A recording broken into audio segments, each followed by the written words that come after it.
आ रहा है कि 145 प्लस जाने की संभावना है। ठीक है, अब की बार जब 152 गया है तो आप लोग समझ सकते हैं कट ऑफ के बारे में। पेपर जो है कुछ हल्का फुल्का पेपर नहीं था भाई, आप लोग समझ सकते हैं पेपर को बड़े ध्यान से कि पेपर का जो एक लेवल था वो मॉडरेट लेवल का पेपर था भाई। मतलब कि ना तो वो बहुत ज्यादा टफ था और ना ही बहुत ज्यादा इजी था। इसलिए आप लोग एक अनुमानित रूप से अगर हम बात करें, मोस्टली अगर हम लोग बात करें कि हमारे पास में इसके अंदर पेपर में आप लोगों को देखने को मिलता है कि आप लोग देखते हैं कि हमारे सामने भाई एक तो आता है मैथ्स और एक हम लोगों को देखने को मिलता है इसमें रीजनिंग और एक हम लोग बात करते हैं जीके जीएस के बारे में और एक हम लोग इसमें बात करते हैं हिंदी या इंग्लिश के बारे में।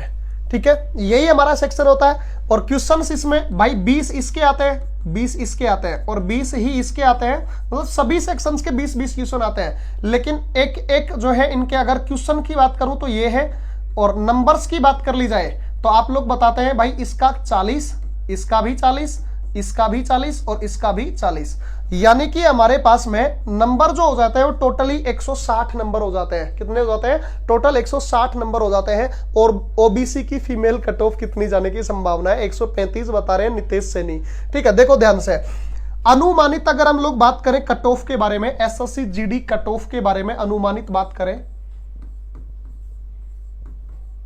तो देखो आप लोग अच्छे से जानते हैं कि फिजिकल की कट ऑफ के बारे में बात करें, फिजिकल की कट ऑफ की बात कर रहा हूं मैं, जो फिजिकल के लिए कट ऑफ आपके लिए डाली जाएगी, जहां तक मेरा मानना है वो जहां तक ये है कि 130 से 135 तक ये कट ऑफ जानी चाहिए और 130 से 135 तक जो हम बात कर रहे हैं ये हमारे पास जनरल की होनी चाहिए। लगभग मेरा अनुमान ये कह रहा है कि 130 से 135 के समथिंग जो कट ऑफ होगी वो हमारे पास जनरल की ये होगी। और अगर हम बात करें लगभग अभी भाई नॉर्मलाइजेशन होना बाकी है, सौरभ चंदेला अभी नॉर्मलाइजेशन होना बाकी है, वो नंबर्स आपके नॉर्मलाइजेशन के साथ में जुड़कर आएंगे। ठीक है, तो 5 से 10 नंबरों का गैप हो जाता है, कई बार जो है 1-2 नंबर भी हो जाता है। और आप लोग जानते हैं कि ओबीसी की अगर हम लोग बात करें तो लगभग 125 से लेकर के और 132 के समथिंग मानता हूं मैं, लगभग 132 के समथिंग ये हमारे पास में ओबीसी की कट ऑफ हो जाएगी, लगभग मेरा अनुमान ये कहता है। और इनसे 2-4 नंबर जो है वो एससी एसटी की, एससी की निकाल लो, यानी कि लगभग 115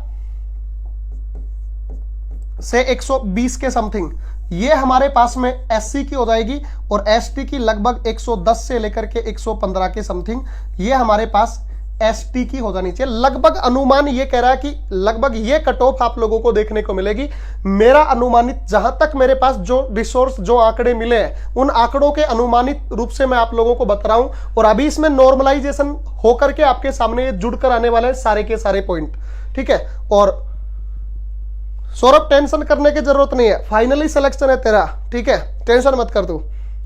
अगर नॉर्मलाइजेशन में तुमने अच्छा, अगर नेगेटिव मार्किंग्स ज्यादा नहीं अटेम्प्ट किए हैं तो आप लोगों का बहुत बेहतरीन तरीके से निकल सकता है। ठीक है, तो आज के सेशन में हम यहीं तक बात करते हैं और एक बेहतरीन मोटिवेशनल कोट के साथ में, हवाओं के भरोसे मत उड़, हवाओं के भरोसे मत उड़, चट्टाने तूफानों का भी रुख मोड़ देती है।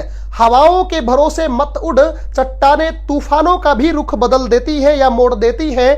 अपने पंखों पर भरोसा रख, अपने पंखों पर भरोसा रख, हवाओं के भरोसे तो पतंगे उड़ा करती है, हवाओं के भरोसे तो पतंग उड़ा करती है प्यारे बच्चे। और आप अपने खुद के हौसलों में जान रखिए, जिसकी जो है हस्ती जिंदा है वही तो मार्केट में जिंदा है। इसलिए आज के सेशन में हम यही तक समापन करते हैं और जय हिंद, जय भारत। मिलते हैं कल एक नेक्स्ट सेशन में नई जोश और नई उम्मीद के साथ।